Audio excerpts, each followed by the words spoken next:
Hello everyone, this is Jitendra. Welcome to JK Online Classes English Learning Tutorial. In this video, we are going to discuss 25 words that starts with English alphabet I along with their Hindi and English meaning both. इस video में हम लोग English alphabet आई से start होने वाले words को discuss करेंगे उनके हिंदी और इंग्लिश मीनिंग के साथ में. In the previous video we have discussed the sentences of the 15 words that starts with English alphabet H along with their Hindi meaning. पिछले वीडियो में हम लोग इंग्लिश अल्फाबेट एस से स्टार्ट होने वाले वर्ड्स के 15 सेंटेंसेस को डिस्कस किए थे. अगर वो वीडियो आपने नहीं देखा है तो उसका लिंक आपको डिस्क्रिप्शन बॉक्स में मिल जाएगा. अगर आप उसे पढ़ना भी चाहते हैं तो उसका भी लिंक आपको डिस्क्रिप्शन बॉक्स में मिल जाएगा. In this video we are going to discuss 25 words that starts with English alphabet I. इस वीडियो में हम लोग इंग्लिश अल्फाबेट आई से स्टार्ट होने वाले डेली लाइफ के 25 वर्ड्स को डिस्कस करेंगे. तो अगर आप इसे पढ़ना भी चाहते हैं तो उसका भी लिंक आपको डिस्क्रिप्शन बॉक्स में मिल जाएगा. जेके ऑनलाइन क्लासेस यूट्यूब पे, फेसबुक पे, इंस्टाग्राम पे, व्हाट्सएप पे इसका चैनल भी है. आप सब जगह पे इसे सब्सक्राइब और फॉलो जरूर कर ले. अगर ये वीडियो आप पहली बार देख रहे हैं और चैनल पे नए हैं तो चैनल को सब्सक्राइब करना ना भूलें. और अगर सीखने को मिलता है तो वीडियो को लाइक जरूर करें और अपने फ्रेंड्स और रिलेटिव्स के साथ ज्यादा से ज्यादा शेयर करें. So let's start our session. हमारा पहला वर्ड है आइडिया. हमारा पहला वर्ड है आइडिया. आइडिया का स्पेलिंग हो गया IDEA. IDEA. इसका हिंदी में मतलब हो गया विचार. आइडिया का हिंदी में मतलब हो गया विचार. और इसको इंग्लिश में एक्सप्लेन करके कहें तो a thought about any action. A thought about any action. Thought का मतलब हो गया सोच, अबाउट यानी के लिए, और एक्शन यानी क्रिया. किसी भी क्रिया के लिए अगर कोई सोच आता है तो उसे हम लोग आइडिया कहते हैं. लाइक अगर आप पढ़ते पढ़ते थक गए हैं तो आप अपने दोस्तों को साथ खेलने का आइडिया आता है आपके दिमाग में, ओके, ताकि आपको रिलैक्सेशन मिल सके. तो वो क्या हो गया, आपका आइडिया हो गया कि चलो आप कोई खेल खेला जाए. तो a thought about any action यानी किसी क्रिया के लिए कोई सोच है अगर दिमाग में तो उसे हम लोग कहेंगे आइडिया, जिसका स्पेलिंग हो गया IDEA और हिंदी में इसका मतलब हो गया विचार. ये था हमारा पहला वर्ड. हमारा दूसरा वर्ड है इग्नाइट. हमारा दूसरा वर्ड है इग्नाइट, जिसका स्पेलिंग हो गया IGNITE. IGNITE. इसका हिंदी में मतलब हो गया प्रकाशित करना. हिंदी में इग्नाइट का मतलब हो गया प्रकाशित करना. प्रकाशित का मतलब कि मेक टू लाइट, ओके, जिससे रोशनी फैले. इसी चीज को हम लोग प्रकाशित करना कहेंगे. तो अब इंग्लिश में इसको एक्सप्लेन करके कहा जाएगा टू सेट ऑन फायर.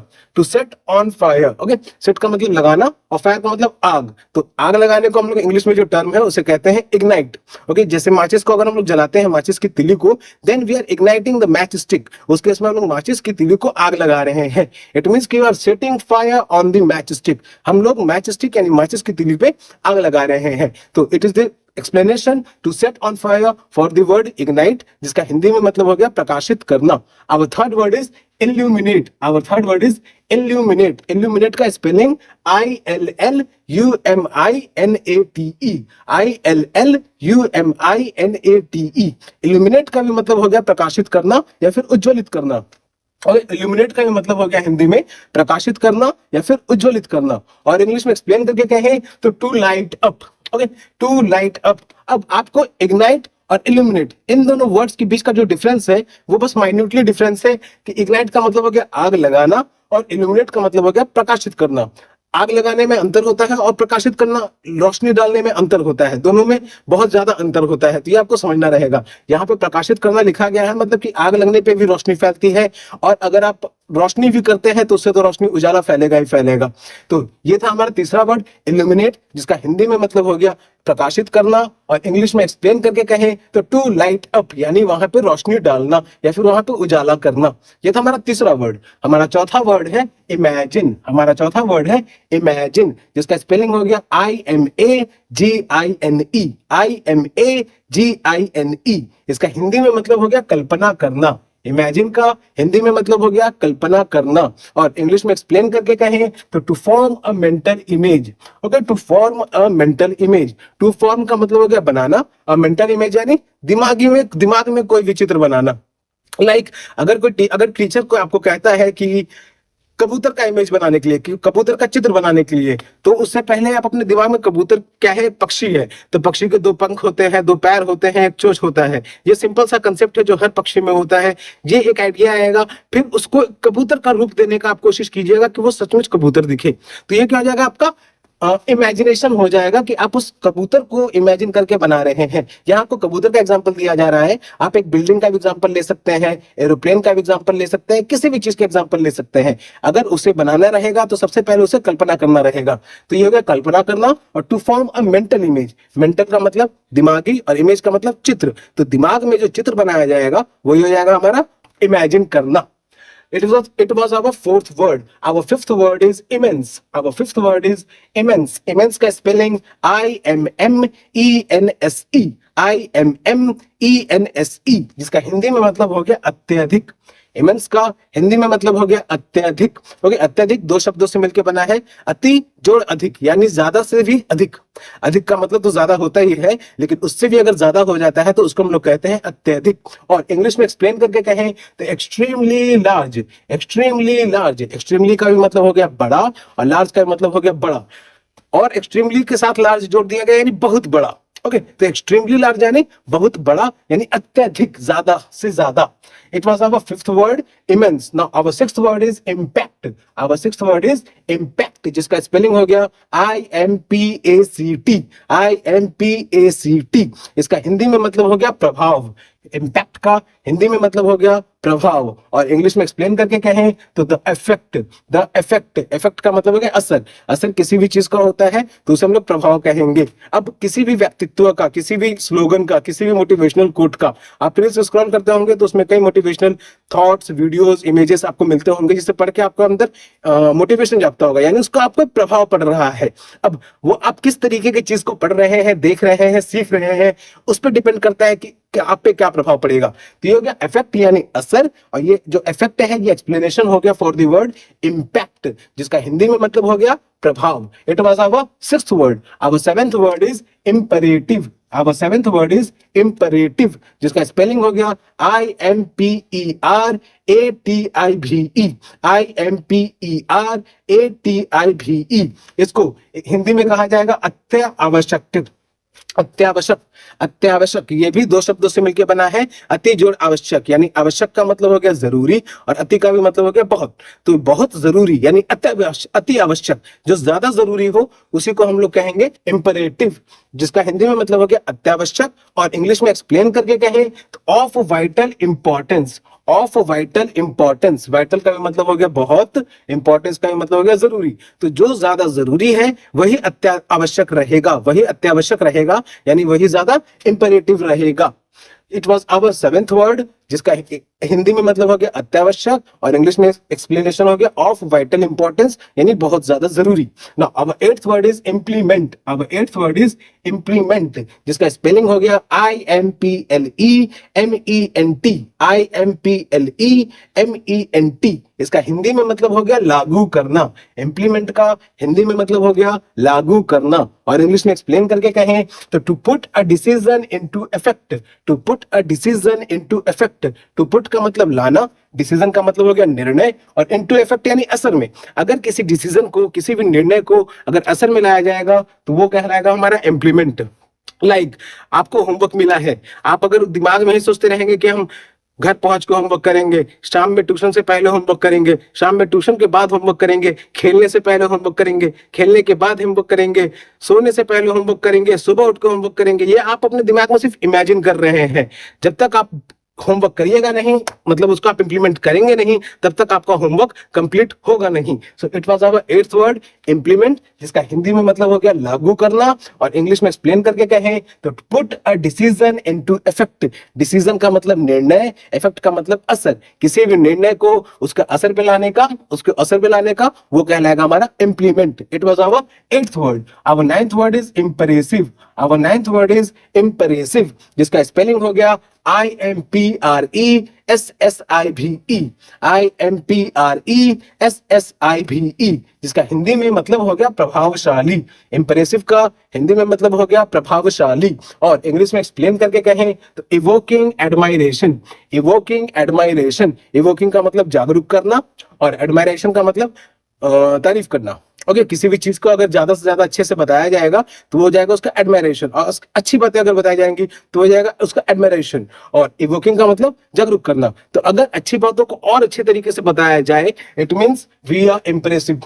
उस केस में क्या होगा कि इंप्रेसिव। अभी आप आपके स्कूल में अगर कोई एनुअल फंक्शन होता है या कोई ऐसा भी फंक्शन होता है जिसमें अगर आपको स्पीच देना पड़ जाए, ठीक है, मान लीजिए कि मॉर्निंग के समय अगर आप थॉट ऑफ द डे यानी आज का विचार भी बोलते हैं, तो उसको इस तरीके से रिप्रेजेंट करना रहता है ताकि उस पर उसका असर पड़े। थॉट ऑफ द डे ऐसे ही तो नहीं कि आप जाकर के निबंध की तरह पढ़ देंगे उसे, उसको इस तरीके से बोलना होता है कि उससे सामने वाले पे असर पड़े, तो वो हो जाएगा इंप्रेसिव। अब एनुअल फंक्शन हुआ ये कोई कॉन्टेस्ट ही हुआ जिसमें जजेस आपको अगर नंबर दे रहे हैं, तो उस केस में भी आपको इस तरीके से अपनी बातों को प्रेजेंट करना रहेगा कि आपको ज्यादा से ज्यादा नंबर मिले और ज्यादा से ज्यादा बढ़िया से बढ़िया ग्रेड मिले। यानी फर्स्ट सेकंड थर्ड प्राइज तो जीते ही नहीं, तो कॉम्प्लीमेंट्री भी मिल सकता है, नहीं तो कुछ भी नहीं मिल सकता है। It means that you have to make your presentation as much as impressive as possible. आपको अपना प्रेजेंटेशन जितना ज्यादा से ज्यादा प्रभावशाली हो सके उतना बनाना रहेगा।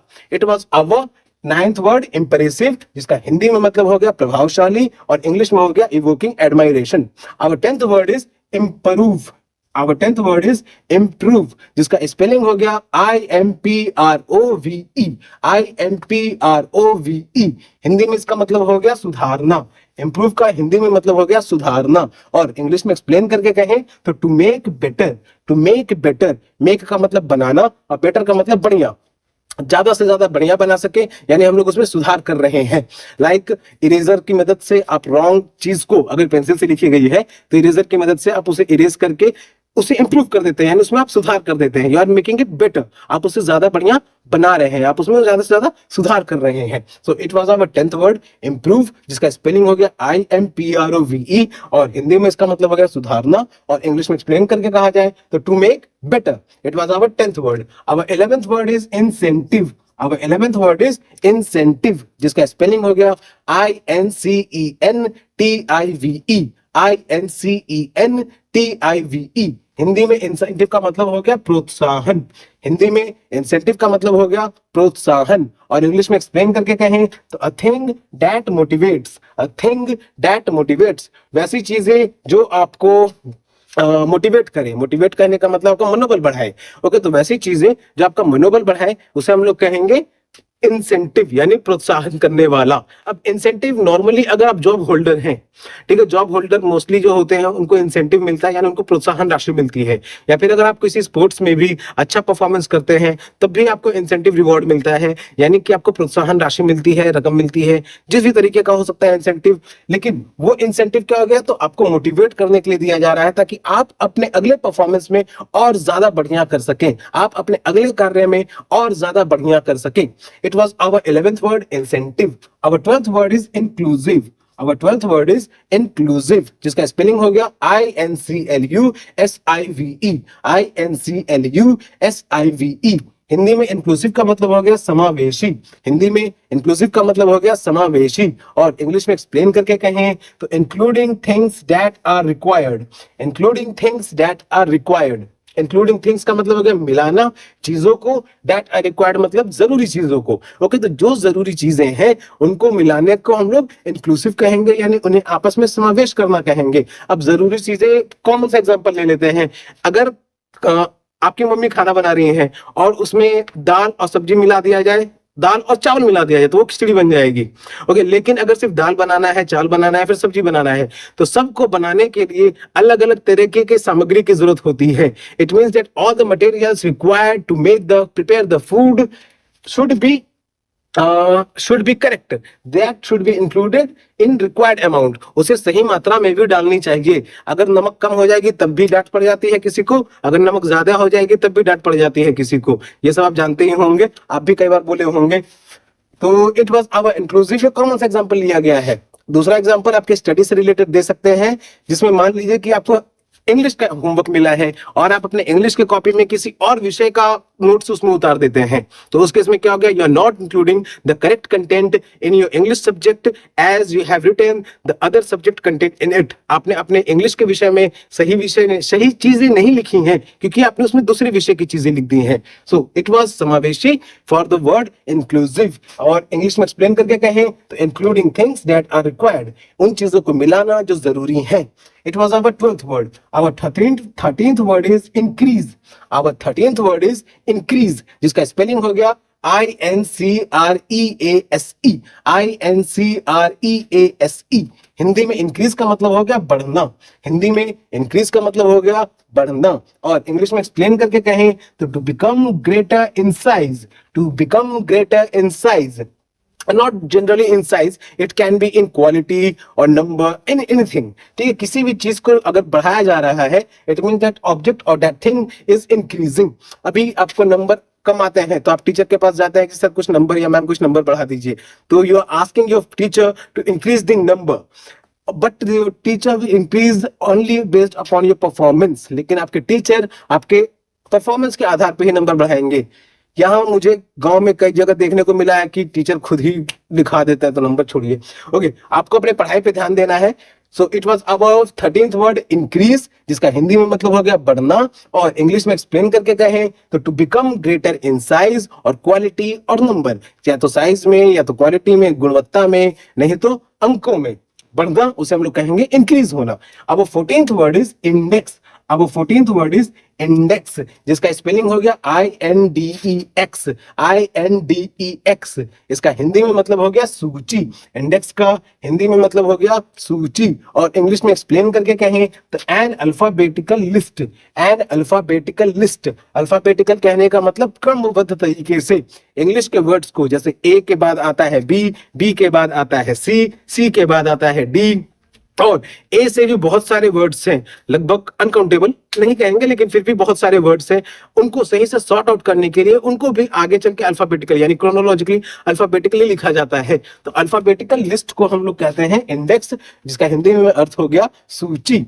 It was our 14th word. अब 15th वर्ड इज इंडिकेट, अब 15th वर्ड इज इंडिकेट, जिसका स्पेलिंग हो गया INDICATE, INDICATE। हिंदी में इसका मतलब हो गया संकेत करना, इंडिकेट का हिंदी में मतलब हो गया संकेत करना। और इंग्लिश में एक्सप्लेन करके तो two point out. Okay, two point out, point out का भी कहने का मतलब हो जाएगा संकेत करना, किसी भी चीज को अंकित करना, कि उस खास चीज के बारे में अंकित किया जा रहा है, यानी उसे संकेतित किया जा रहा है। तो ये हो गया हमारा इंडिकेट वर्ड, जिसका स्पेलिंग हो गया INDICATE। हिंदी में इसका अर्थ हो गया संकेत करना, और इंग्लिश में एक्सप्लेन करके कहें तो two point out. Our 16th word is individual, our 16th word is individual, जिसका स्पेलिंग हो गया INDIVIDUAL, INDIVIDUAL। इंडिविजुअल का हिंदी में मतलब हो गया व्यक्ति। ठीक है, अब यहाँ व्यक्ति कहने का मतलब सिंगल इनकाउंट, नंबर में सिर्फ एक ही रहे, जरूरी नहीं कि इंसान ही रहे, सिंगल इनकाउंट यानी नंबर में एक ही रहे। Like this marker is individual here, you are not seeing any other marker in my hand. ये मार्कर जो है अभी ये सिर्फ इकलौता मार्कर है मेरे हाथ में, और कोई मार्कर मेरे हाथ में आपको दिख नहीं रहा है। तो यहाँ पे क्या होगा, मार्कर का एग्जाम्पल लिया गया एज ए इंडिविजुअल केस। तो व्यक्ति, जैसे संज्ञा में व्यक्तिवाचक संज्ञा होता है कि किसी खास चीज के लिए उसको इस्तेमाल किया जाता है, ठीक है, तो वैसा नाम जो किसी खास पर्टिकुलर चीज के लिए इस्तेमाल किया जाता है, तो उस तरीके से इंडिविजुअल यानी व्यक्ति यहाँ पे कहा जा रहा है। और इंग्लिश में एक्सप्लेन करके कहें तो a single human being, object और एनीथिंग। ठीक है, चाहे वो इंसान हो, कोई चीज हो या कुछ भी हो, तो अ सिंगल ह्यूमन बीइंग और एनी ऑब्जेक्ट और एनीथिंग, दैट इज इंडिविजुअल यानी व्यक्तिगत। अब 17th वर्ड इज इंडस्ट्री, अब 17th वर्ड इज इंडस्ट्री, जिसका हिंदी में मतलब हो गया INDUSTRY, INDUSTRY। इसका हिंदी में मतलब हो गया उद्योग, इंडस्ट्री का हिंदी में मतलब हो गया उद्योग। और इंग्लिश में एक्सप्लेन करके कहें तो economic activity regarding processing of raw materials and manufacturing. Economic activity यानी आर्थिक कार्यकलाप। ओके, इकोनॉमिक का मतलब हो गया आर्थिक, एक्टिविटी का मतलब कार्यकलाप, regarding processing of raw materials and manufacturing. Regarding का मतलब के लिए, रिगार्डिंग का मतलब हो गया के लिए।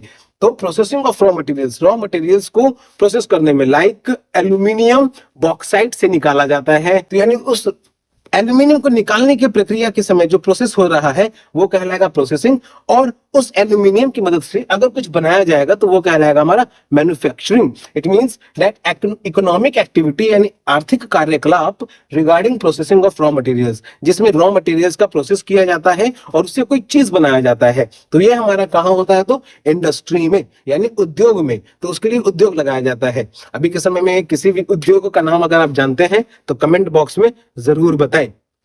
It was our 17th word. Our 18th word is influence. Our 18th word is influence, जिसका इंग्लिश स्पेलिंग हो गया INFLUENCE. INFLUENCE. हिंदी में इसका मतलब हो गया प्रभाव. इन्फ्लुएंस का हिंदी में मतलब हो गया प्रभाव. और इंग्लिश में एक्सप्लेन करके कहें तो the capacity to have an effect. The capacity to have an effect. Capacity का हिंदी में मतलब हो गया क्षमता, और हैव एन इफेक्ट मतलब कि कितने असर का क्षमता, कितने असर हुआ है. ठीक है, तो the capacity to have an effect. Like हमारे देश के प्रधानमंत्री हैं अभी प्रधानमंत्री नरेंद्र मोदी, तो उनकी वजह से बहुत सारे लोग उनके इफेक्ट में हैं. तो he has the capacity to affect the persons as he is the leader of our country. वो हमारे देश का भी नेता है जो हमारे देश का नेतृत्व करते हैं. ये नहीं कि सिर्फ इंसानों का, वो हमारे देश का भी नेतृत्व करते हैं. अगर आपके अंदर भी आगे चल के ऐसा गुणवत्ता आता है कि आप भी अपने देश को संभाल सकते हैं तो जरूर ऐसा बढ़ने का कोशिश कीजिएगा. लेकिन उसके लिए पढ़ाई लिखाई जरूरी है. तो अभी जो बताया जा रहा है उस पर ध्यान दीजिए. It was our 18th word influence, जिसका हिंदी में मतलब हो गया प्रभाव, और इंग्लिश में एक्सप्लेन करके कहें the capacity to have an effect, यानी प्रभाव, असर डालने की क्षमता आपके अंदर कितनी है. आप अपने इंप्रेसिव प्रेजेंटेशन कितना देते हैं उसी बेसिस पे आपको मार्क्स भी मिलता है. So it was our 18th word. Our 19th word is inform. Our 19th word is inform, जिसका स्पेलिंग हो गया INFORM. INFORM. और हिंदी में इसका मतलब हो गया सूचित करना. इन्फॉर्म का हिंदी में मतलब हो गया सूचित करना. और इंग्लिश में एक्सप्लेन करके कहें तो to give information. To give information यानी जानकारी देना. गिव का मतलब हो गया देना, इंफॉर्मेशन का मतलब हो गया जानकारी, यानी जानकारी देना किसी भी चीज को या किसी को भी. ठीक है, तो ये क्या कहलाएगा हमारा सूचित करना. सूचित करना हिंदी मतलब हो गया वर्ड इन्फॉर्म का. It was our 19th word. Our 20th word is inherit. Our 20th word is inherit. Inherit का स्पेलिंग INHERIT. INHERIT. अब inherit का हिंदी में मतलब हो गया वारिस. inherit का हिंदी में मतलब हो गया वारिस. और इंग्लिश में एक्सप्लेन करके कहें तो to receive something as an hire from predecessor. To receive something as an hire from predecessor. To receive something का मतलब कि पाना कुछ भी, एज एन हायर वंशज के रूप में. ठीक है, वंशज के रूप में, फ्रॉम प्रेडिसेसर अपने पूर्वजों से. तो आप अपने पूर्वजों से वंशज के रूप में अगर कुछ भी पा रहे हैं तो वो आपको क्या हो जाएगा, आपका इनहेरिट हो जाएगा, यानी आप उसके वारिस हो जाएंगे. So it to receive something as an heir यानी कुछ भी पाना वंशज के रूप में अपने पूर्वजों से. हायर का मतलब हो गया वंशज, प्रेडिसेसर का मतलब हो गया पूर्वज. तो it is the 20th word inherit, जिसका हिंदी में मतलब हो गया वारिस. और इंग्लिश में एक्सप्लेन करके कहें तो to receive something as an heir from predecessor. It was our 20th word. Our 21st word is initiative. Our 21st word is initiative, जिसका स्पेलिंग हो गया INITIATIVE. INITIATIVE, जिसका हिंदी में मतलब हो गया पहल. इनिशिएटिव का हिंदी में मतलब हो गया पहल. और इंग्लिश में एक्सप्लेन करके कहें the ability to assess and initiate things. The ability to assess and initiate things. Ability का मतलब हो गया क्षमता, और to the ability to assess and initiate things. Assess का मतलब हो गया कंट्रोल करना, एंड इनिशिएट थिंग्स यानी उसके लिए पहल करना, शुरुआत करना. ओके, इनिशिएट का मतलब हो गया शुरुआत करना. तो आपकी क्षमता के अनुसार अगर आप किसी चीज को कर रहे हैं तो वो क्या कहलाएगा, इनिशिएट किया जा रहा है. यू आर इनिशिएटिव, आपने उसके लिए पहल की. ओके, तो किसी भी चीज के लिए लाइक अगर कोई छोटा बिजनेसमैन, अभी के समय में फिजिक्स वाले के जो टीचर हैं अलख पांडे, उन्होंने भी यूट्यूब पे आकर के पहल की थी, और आज के समय में उनका बहुत सारा इंस्टीट्यूट चल रहा है. तो मुझे अपना इंस्टीट्यूट चलाने का कोई सपना नहीं है. मैं बस चाहता हूं कि वीडियो की मदद से आज के समय में हर गरीब से गरीब बच्चे के हाथ में स्मार्टफोन रहता है, तो क्यों ना उसकी मदद से वो पढ़ाई करें. तो ये मेरा संदेश अगर आप तक पहुंचता है तो उसे ज्यादा से ज्यादा पहुंचाने का जरूर कोशिश करें, और मैं अपनी तरफ से आपको ज्यादा से ज्यादा जानकारी देने का कोशिश करूंगा. तो it is my initiative to reach to poorest students in remote areas. ये मेरी पहल है कि हर गरीब बच्चों तक मैं पहुंच सकूं इस डिजिटल दुनिया में. अभी के समय में जो डिजिटल दुनिया है, इस डिजिटल दुनिया में सब तक पहुंच सकूं. It is our 21st word initiative, जिसका हिंदी में मतलब हो गया पहल. Our 22nd word is inquire. Our 22nd word is inquire, जिसका स्पेलिंग हो गया INQUIRE. INQUIRE. इस सेंटेंस को एक्सप्लेन करने से पहले मैंने जो पहली बात बोला था उसको मैं रिपीट करना चाहूंगा कि अभी के समय में हर गरीब से गरीब बच्चे के हाथ में फोन है. बच्चे के हाथ में नहीं है, उनके मम्मी पापा के हाथ में है। मम्मी पापा अपने बच्चे को कैसे परवरिश कर रहे हैं उस पर डिपेंड करेगा। तो उनसे भी अनुरोध है कि आप अपने बच्चों को वीडियोस की मदद से पढ़ाने का भी कोशिश कर सकते हैं, जरूरी नहीं कि आप उसे बस वीडियोस ही दिखाएं। ओके, सो ये था मेरा पहल ताकि मैं सब तक पहुंच सकूं।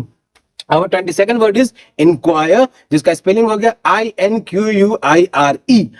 INQUIRE इसका हिंदी में मतलब हो गया पूछताछ करना। इंक्वायर का हिंदी में मतलब हो गया पूछताछ करना, और इंग्लिश में एक्सप्लेन करके कहें तो to ask for information. To ask for information, ask का मतलब हो गया पूछना और इंफॉर्मेशन का मतलब हो गया जानकारी। तो जानकारी के लिए, किसी भी जानकारी के लिए अगर आप कुछ पूछते हैं, it means that you are inquiring about that particular thing. Railway station पे इंक्वायरी काउंटर होता है, कई जगहों पे रिसेप्शनिस्ट होते हैं, रिसेप्शन भी होता है, रिसेप्शन काउंटर होता है, जहां पे आप जा करके पूछ सकते हैं। सरकारी कार्यालयों में अभी कम है, लेकिन ऐसा कोशिश करना चाहिए सरकार को भी कि बहुत अधिक से अधिक सरकारी कार्यालयों में ऐसे रिसेप्शन को सेट किया जाए जहां पे लोग जाकर के अपनी जानकारी ले सके और उनकी बहुत सारी जानकारी दूर हो सके। उससे पहले मैं ये भी कहना चाहूंगा, अभी के डिजिटल युग में बहुत सारी जानकारी इंटरनेट पे भी है, तो अगर आप समझदार हैं तो इंटरनेट पे भी आप खोज सकते हैं, उसे पढ़ सकते हैं। It was our 22nd word, जो कि हो गया इंक्वायर। हिंदी में इसका मतलब हो गया पूछताछ करना, और इंग्लिश में एक्सप्लेन करके कहे तो टू आस्क फॉर इंफॉर्मेशन, यानी किसी जानकारी के लिए पूछना। अवर 23rd word is inspire. Our 23rd word is inspire, जिसका स्पेलिंग हो गया INSPIRE। INSPIRE हिंदी में इसका मतलब हो गया प्रेरित करना। इंस्पायर का हिंदी में मतलब हो गया प्रेरित करना, और इंग्लिश में एक्सप्लेन करके कहें तो to fill someone with urge to do something. To fill someone with urge to do something, यानी किसी के अंदर ऐसी भावना जगाना कि वो अच्छे से अच्छे काम कर सके। अब मैं अच्छा से अच्छा इसलिए कह रहा हूं क्योंकि अच्छे ही काम करने चाहिए, नहीं तो कई लोग प्रेरित होकर के गलत काम भी कर लेते हैं। ओके, लाइक बहुत सारे ऐसे गलत काम हैं जो कि अब ना समझी में भी, ठीक है, उनको बस थोड़ी देर की खुशी के लिए या थोड़ी देर की चीजों के लिए वो लोग गलत काम कर लेते हैं कि उनका समय बच जाएगा, पैसा बच जाएगा, दिमाग ज्यादा लगाना नहीं पड़ेगा। तो ऐसे गधे ना बने आप बस अपने आप को सही कार्यों के लिए प्रेरित करें। सो इंस्पायर करें सही चीजों के लिए, यानी INSPIRE, जिसका हिंदी में मतलब है प्रेरित करना। To fill someone with urge to do something, किसी के अंदर ऐसी भावना जगाना कि वो कुछ कर सके। It was our 23rd word. Our 24th word is integrate. Our 24th word is integrate, जिसका स्पेलिंग हो गया INTEGRATE। INTEGRATE हिंदी में इसका मतलब हो गया एकीकृत करना। हिंदी में इंटीग्रेट का मतलब हो गया एकीकृत करना, और इंग्लिश में एक्सप्लेन करके कहें to combine. Okay, here one thing is missing, M. Okay, to combine one thing with another to become whole. एक चीज को दूसरे में मिलाना ताकि वो पूर्ण हो सके, ताकि वो पूर्ण हो सके। अब इंटीग्रेट कहने का मतलब, आपने अगर क्यूब कैसे कहूं, या लीगो वाले गेम्स अगर आपने खेले होंगे, तो उसमें क्या है, छोटे छोटे क्यूब्स होते हैं। या फिर जिग्सॉ पजल भी अगर आपने खेला होगा तो उसमें भी क्या हो गया, छोटे छोटे पजल होते हैं जिसको एक से एक में दूसरे को जोड़ करके उसे पूरा किया जाता है। अब वो चाहे लीगो को कोई भी कैरेक्टर हो या फिर वो कोई भी पजल ही क्यों ना हो, वो क्या होता है, टुकड़ों में बटा होता है और उसे एक जगह कंबाइन करके उसे पूर्ण किया जाता है। It means you have to integrate the different parts of that game to make it a whole. आपको उन अलग अलग हिस्सों को जोड़ करके एक पूरा बनाना है। It means you have to integrate the things, यानी उन्हें आपको एकीकृत करना है, एक जगह लाना है, लेकिन ये नहीं कि सिर्फ बटोर के रख लेना है, उसे क्रमबद्ध तरीके से लगाना है ताकि वो एक सही ढंग से भी रहे, तभी वो इंटीग्रेटेड कहलाएगा, नहीं तो बस वो समझे कि बटोरा हुआ कहलाएगा। It was our 24th word integrate, जिसका हिंदी में मतलब हो गया एकीकृत करना। Now our 25th word is introduce, जिसका स्पेलिंग हो गया INTRODUCE। INTRODUCE, जिसका हिंदी में मतलब हो गया प्रस्तुत करना। इंट्रोड्यूस का हिंदी में मतलब हो गया प्रस्तुत करना, और इंग्लिश में एक्सप्लेन करके कहें तो to bring something into use for first time. To bring something into use for first time, किसी भी चीज को पहली बार अगर लाया जा रहा है इस्तेमाल में तो उसे प्रस्तुत किया जा रहा है। लाइक मैं ये वीडियोस कुछ पुराने समय से ही बनाना चाहता था, गांव पे ही रह करके, लेकिन मुझे मौका नहीं मिला था। ठीक है, मुझे ये मौका मिला नहीं मिला था सही तरीके से, उसके पीछे का अलग रीजन है। कभी अगर व्लॉग बनाने का मौका मिला तो उसमें जरूर बताऊंगा, तो उसके पीछे का अलग रीजन है। तो मैं अपने आप को बहुत पहले इंट्रोड्यूस करना चाहता था कि हर बच्चे इंग्लिश बोलना सीख सके, कोई कठिन शब्द नहीं है। Okay, so I am introducing my self before you so that you should learn English from your place, ताकि आप इंग्लिश बोलना सीख सके किसी भी जगह से। अगर आप बोलना सीख जाइएगा तो मतलब आप उसे समझ भी पाइएगा, तो अगर कोई इंग्लिश बोलेगा भी तो आप उसे समझ भी जाइएगा। These are the 25 words which we use in our daily lives. So before ending our session, ये अगर आपको जानकारी वर्धक लगी है, कुछ जानने को मिला है, सीखने को मिला है, तो वीडियो को लाइक जरूर करें, चैनल पे नए हैं तो सब्सक्राइब जरूर करें, और अपने दोस्तों और रिश्तेदारों के या फिर पटीदारों के साथ ज्यादा से ज्यादा शेयर भी करें। तब तक के लिए keep subscribing, keep supporting, keep loving, keep learning. Thank you.